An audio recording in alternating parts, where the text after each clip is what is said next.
Ce journal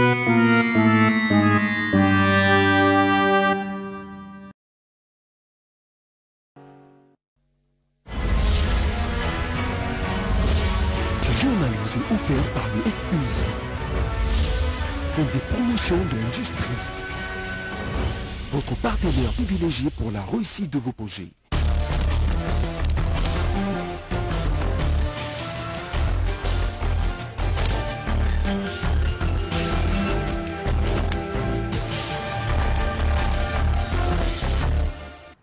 Il est 19h dans la cité côtière de Mwanda, dans la cité lacustre également de Matadi, dans la province du Congo central, 1 heure de plus dans toute la partie est du pays. Il est donc temps pour nous de vous informer à travers cette première édition du journal télévisé de la soirée de ce jeudi 20 février 2020 sur l'antenne de la radio-télévision nationale congolaise. Mesdames, Mesdemoiselles et Messieurs, bonsoir.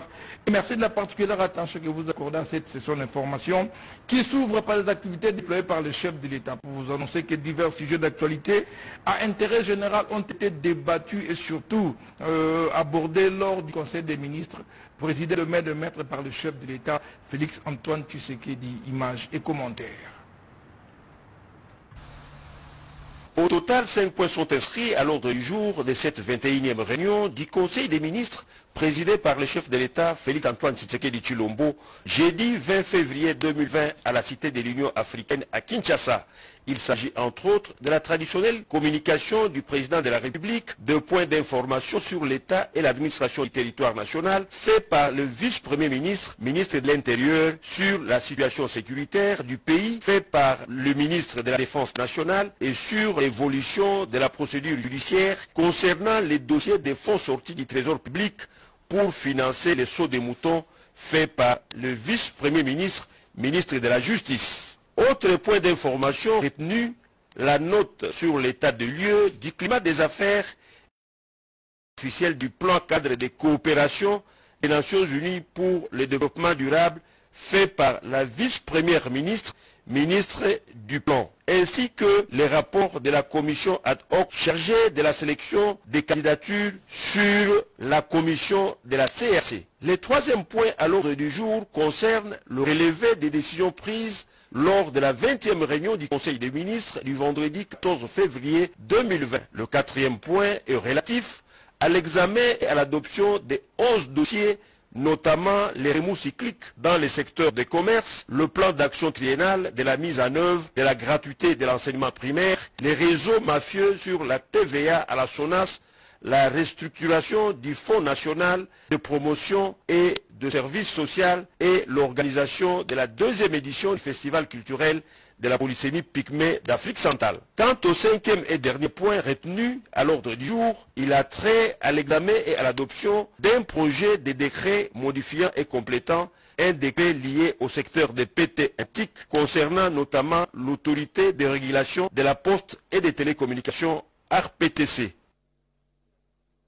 Vous avez sûrement reconnu les timbres vocaux de notre confrère Willy Atunakov. Restons à la présidence pour porter à votre connaissance que pendant la cohésion nationale, le chef de l'État, Félix Antoine Tshisekedi, a sensibilisé un panel de membres de la communauté Banyamulenge à vivre en harmonie et surtout en paix avec les autres communautés de la partie est du pays. Images et commentaires. Dans sa quête de restaurer l'autorité de l'État, ramener la paix et la concorde sur le territoire national, le chef de l'État, son Excellence, Félix Antoine Tshisekedi Tshilombo, a accepté de conférer avec quelques membres de la communauté Banyamulenge le samedi 15 février à la Cité de l'Union africaine. L'on se souviendra que lors de son séjour à Londres, au Royaume-Uni, le président de la République avait rappelé la nécessité pour les membres de cette communauté de vivre en harmonie avec leurs compatriotes de l'Est du pays. Il a tenu à rappeler cette nécessité devant des représentants Banyamulenge tout en mettant en évidence le respect des lois de la République censées être au-dessus de tous. Cette audience est la première d'une série que le chef de l'État va accorder également à la communauté Bembe. Le membre de la communauté Banyamulenge avait été conduit auprès du chef d'État par le coordonnateur du mécanisme national de suivi de l'accord cadre d'Addis Abeba, M. Claude Idonlanki. Ce dernier a reçu du mandat, notamment des préventions et résolutions des conflits communautaires dans la partie est du pays.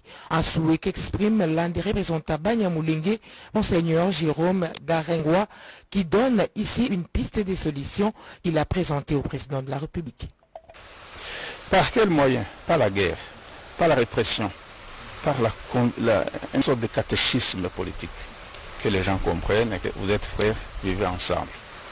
On lui a rappelé ça, moi je lui ai dit, c'est le président, vous êtes le père de la nation. Nous sommes comme vos fils, malgré nos âges, il y a 82 ans. Nous venons vous dire, aidez-nous, les enfants se battent. Donc nous sommes à devoir que monsieur le président, c'est le père, il se lève, la fin va finir. D'une institution politique nationale à une autre et à qu'un seul pas que nous franchissons facilement avec notre consoeur Françoise Bouelabouaki, qui nous informe que la République démocratique du Congo ambitionne sa participation hautement qualitative au sein de la communauté économique des États de l'Afrique centrale, CEAC. Voilà qui justifie une sélection méticuleuse des candidatures à plusieurs postes au sein de la CEAC par une commission spécialisée, commission dirigée de main de maître, par le chef du gouvernement, le Premier ministre Sylvestre Ilunga Ilunkamba, Françoise Bouelabouaki. Il a souvent été reproché à la RDC son absence dans les enceintes continentales internationales, rendant le pays absent et inaudible. Les participants à cette séance de travail ont sélectionné les meilleurs candidats commissaires pour briguer des postes vacants au sein de la communauté économique des États de l'Afrique centrale, CEAC. Le chef du gouvernement a tenu à conduire la commission. On devait statuer sur les candidatures, les sélectionner et les présenter au Conseil, dont on présentera ces candidatures-là, la liste finale à transmettre à la CEAC pour les postes des commissaires par rapport à la structuration actuelle du secrétaire général qui a changé, qui n'est plus secrétaire général, mais maintenant qui est une commission. Les candidatures qui ont été présentées ont été passées en revue par cette commission autour du Premier ministre. On a retenu quelques candidatures qui seront envoyées avant le 28. Mais avant toute chose, il faut que ce soit représenté de nouveau au Conseil. Une belle brochette des membres du gouvernement Ilunkamba autour de ce dossier, un indicateur de l'importance de cette activité diplomatique. Changeons de registre pour porter à votre connaissance que bientôt la République démocratique du Congo, notre pays, aura une représentation diplomatique à La Haye aux Pays-Bas. Les différents contours liés à sa concrétisation étaient au cœur de fructueux entretiens entre l'ambassadeur de ce pays européen avec la ministre d'État en charge des Affaires étrangères, Marie Tumbanzeza, qui s'est également penchée sur les dossiers. Robert Chudeboum, ambassadeur du Royaume des Pays-Bas en République démocratique du Congo, a échangé avec la ministre d'État, ministre des Affaires étrangères, Marie Tumbanzeza. Les diplomates du Royaume des Pays-Bas a été invité par la chef de la diplomatie congolaise pour fournir des explications sur les dossiers des anciens travailleurs de la Marsavco. En effet, la ministre des Affaires étrangères, Marie Tumbanzeza, a été saisie par l'association des anciens travailleurs de la Marsavco autour de ces dossiers. Un dossier de paiement contre valeur colis à l'offre de 20 878 090 $ aux 686 anciens agents de la société précitée. Et ces dossiers se trouvent également sous examen à la Direction générale de la coopération internationale et du développement Afrique de l'Ouest et centrale de la Commission européenne. Pour Robert Chudeboum, ces dossiers sera réglé par voie diplomatique. Les échanges entre les deux personnalités ont également tourné autour du dossier lié aux difficultés que rencontrent les citoyens de son pays sur l'obtention des visas de la République démocratique du Congo. Il a émis le vœu de voir le gouvernement de la République démocratique du Congo ouvrir son ambassade à La Haye pour faciliter la délivrance des visas et d'autres dossiers diplomatiques. Les dossiers liés au renforcement des relations bilatérales entre la République démocratique du Congo et le Royaume des Pays-Bas a été également abordé au cours de ces échanges. Intense activité professionnelle déployée par le ministre d'État en charge de la coopération dans son cabinet de travail, où il a échangé avec divers partenaires de ce secteur crucial de la vie nationale. C'est un condensé de nos confrères du ministère de la coopération. Les Les aspects de coopération entre l'Union européenne et la RDC ont été abordés par les ministres d'État à la coopération internationale, intégration régionale et francophonie, Maître Pépin Guillaume Mandolo et l'ambassadeur chef de la délégation de l'Union européenne à RDC, Jean-Marc Chantenier, ce mardi 18 février 2020. L'Union européenne, à travers le Fonds européen au développement fait ainsi, accompagne la RDC dans différents secteurs reconnus, entre autres infrastructures, la santé, la gouvernance et l'environnement. C'est son ambassadeur qui l'a rapporté à la cellule presse du ministère de la Coopération internationale. Les fêtes 2020 qui arrivent à échanger d'ici la fin de l'année ouvrent la porte aux nouvelles perspectives entre la RDC et l'Union européenne. C'est ce cadre de discussion que l'Union européenne aura désormais avec le gouvernement congolais pour la mise en œuvre de ces nouveaux instruments de coopération. Les ministres international, intégration régionale et francophonie a reçu ce mercredi 19 février 2020 une délégation des Nations Unies conduite par les représentants spéciaux du secrétaire général des Nations Unies pour la région des Grands Lacs, M. Wang Xian. Ils ont échangé sur les priorités retenues par l'État congolais et surtout par ses départements ministériels en ce qui concerne coopération et intégration régionale. À notre avis, pour mieux faire la paix et la sécurité et surtout le développement, il faut compter sur une logique d'intégration, de coopération régionale. Et dans le cadre de cette idée, ce département ministériel a un rôle très important à jouer. Faire avancer la coopération et la confiance politique entre différents pays de Grands Lacs pour que cette confiance se traduise en actions concrètes ou une coopération qui mène au retour de la paix, la sécurité et au développement économique. C'est ce que la RDC attend des Nations Unies. Un grand merci à notre consoeur Sylvie Makumbani qui a rendu ces reportages. Une délégation du Fonds monétaire international a pris langue avec le vice-ministre des hydrocarbures autour de leur implication dans la production du pétrole et surtout la gestion du gaz en République démocratique du Congo. Le détail avec Mami Kadima.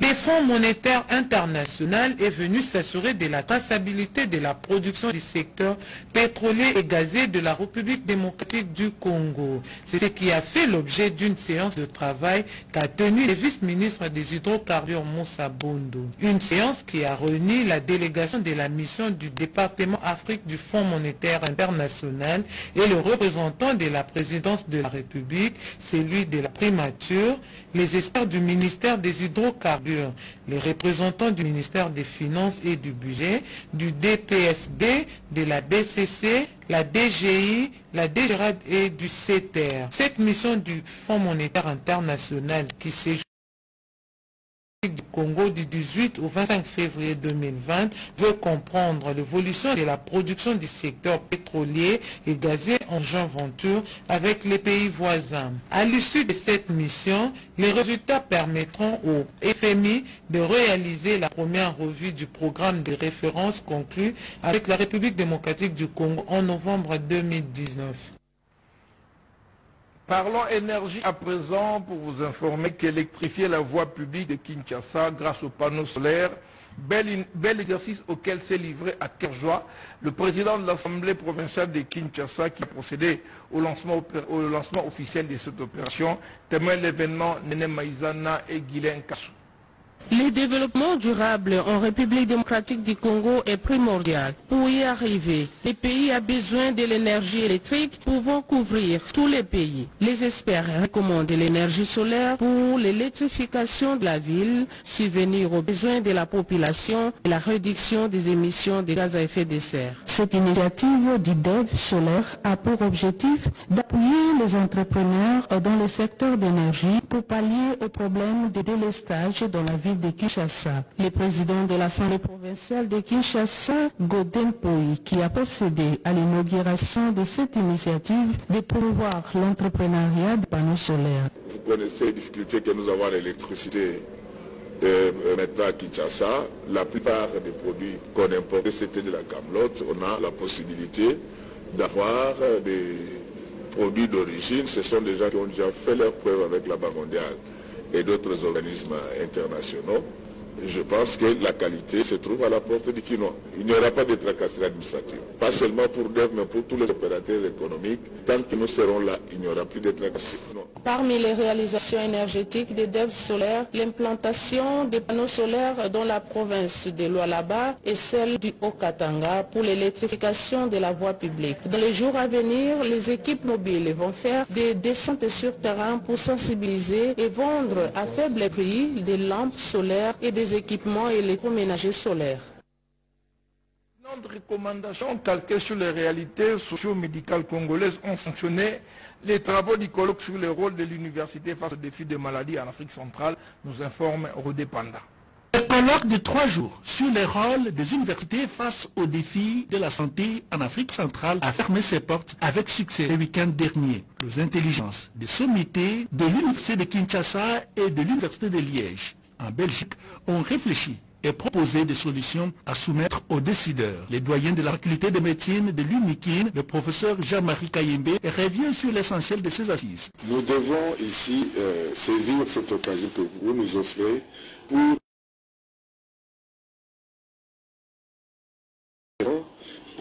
que les questions de santé, qui sont tout de même des questions prioritaires, puissent avoir trouvé leur solution, puissent trouver oreille attentive au sommet de l'État. Nous sommes convenus de réaliser absolument une école doctorale orientée sur une santé, One Health, qui regrouperait les acteurs de médecine humaine, de médecine vétérinaire, ainsi que les spécialistes des questions environnementales, parmi lesquels la faculté des sciences à l'UNIKIN. Donc nous voulons former des acteurs ayant de la hauteur, mais dans l'approche santé One Health des anglo-saxons. Nous nous sommes convenus de renforcer nos capacités, certes, dans le domaine de la recherche, en mutualisant les compétences et toutes les ressources que nous avons. Des structures de suivi sont déjà mises sur pied pour la matérialisation des projets et recommandations de ces colloques.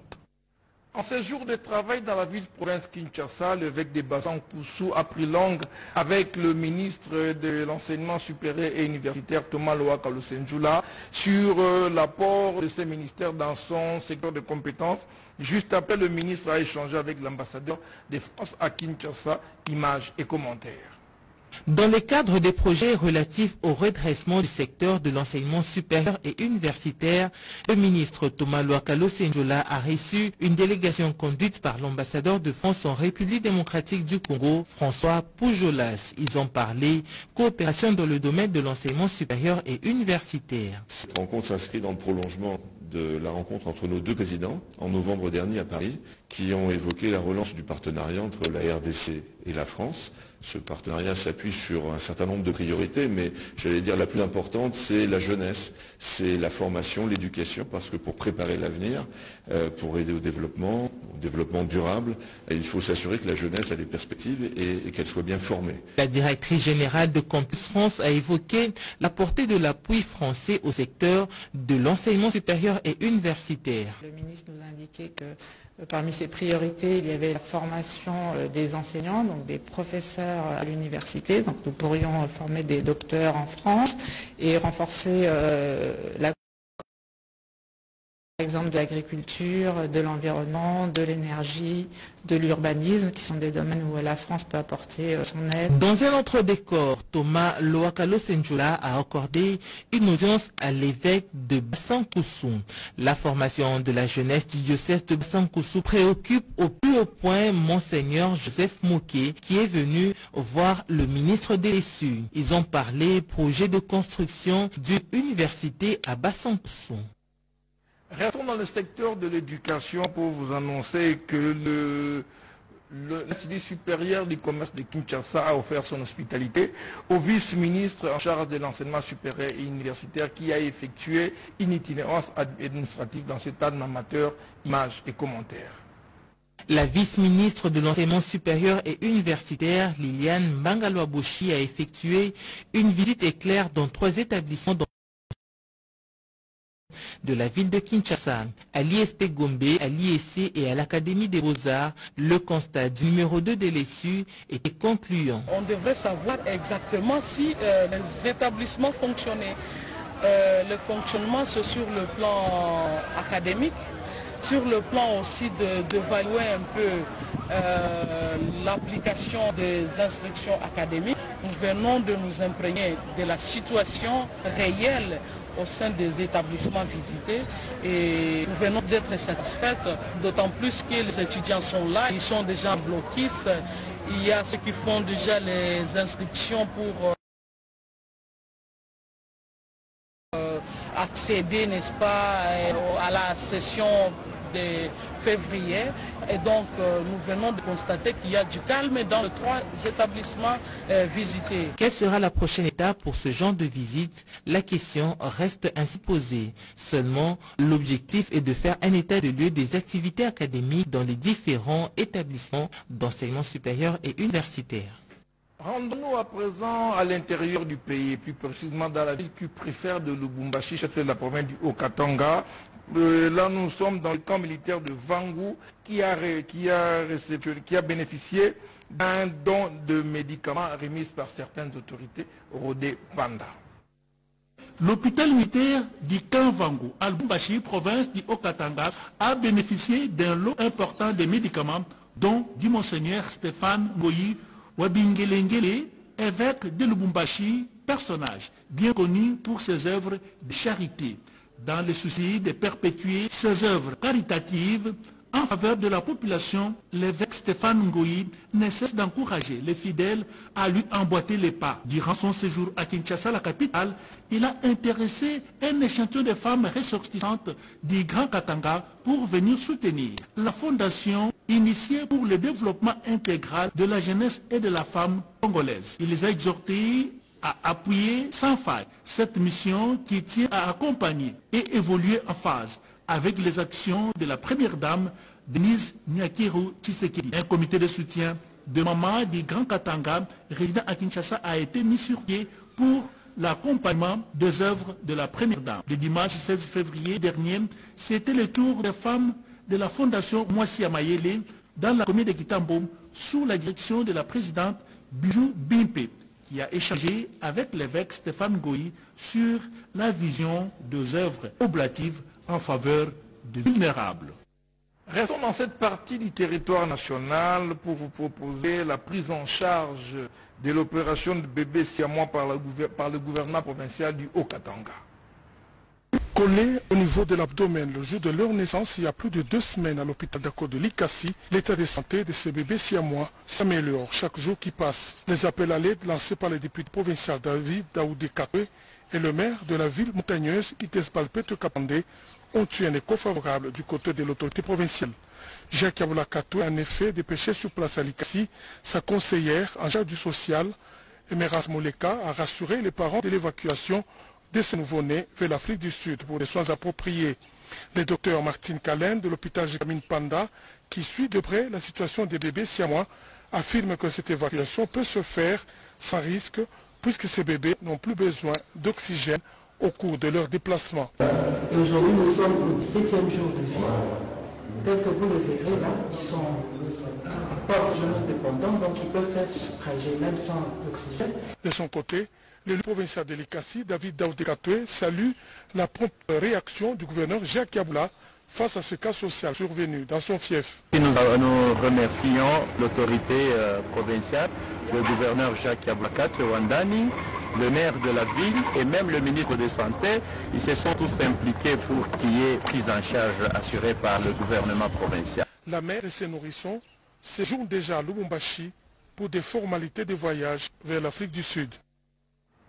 Les drapeaux congolais flottent déjà en Égypte avec la participation d'un groupe d'artistes congolais au Festival international d'Ansoine, une façon pour ces groupes de peuples autochtones de la République démocratique du Congo de vendre positivement l'image culturelle de notre pays, Rodé Panda.